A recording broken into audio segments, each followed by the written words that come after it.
Hai teman-teman, ini masih dalam rangka merayakan Idul Adha. Kita sekarang ada di rumahnya Ibu Nur Aini. Saya lagi disuguhkan makanan yang sangat populer sekali dan khas sekali Acehnya, yaitu sireboh.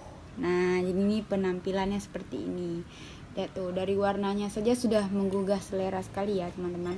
Jadi sireboh itu salah satu makanan khas Aceh yang memiliki kekhasan tersendiri, yaitu dia tuh dimasaknya dengan cuka ya Bu, ini ya. Iya, ciri khasnya dimasak dengan cuka kan.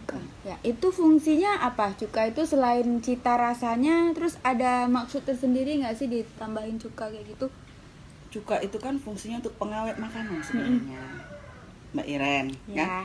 Di samping untuk pelejat rasa, yaitu untuk mengawetkan makanan. Jadi serebuh ini bisa tahan berbulan-bulan. Oh gitu. Iya, ketika mau dihidangkan hanya tinggal dipanaskan saja.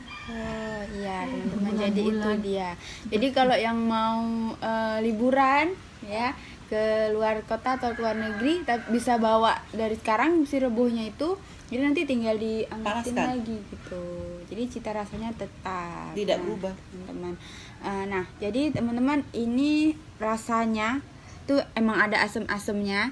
Pedes. Dan pedesnya juga ada, dan khas dari rempah-rempah Acehnya itu juga terasa sekali ya Bu ya. Nah teman-teman perlu sekali untuk nyobain si reboh dari Majaya Catering ini pastinya ya. Oke, ikuti terus liputan kita. Nanti kita juga bakal ada demo memasak si reboh ini ya bersama Ibu Nur Aini dari Majaya Catering. Oke, tunggu liputannya dan tunggu juga kita di 90 Gampung di Kota Banda Aceh dan juga di kabupaten seluruh Aceh ya, insya Allah. Oke, terima kasih.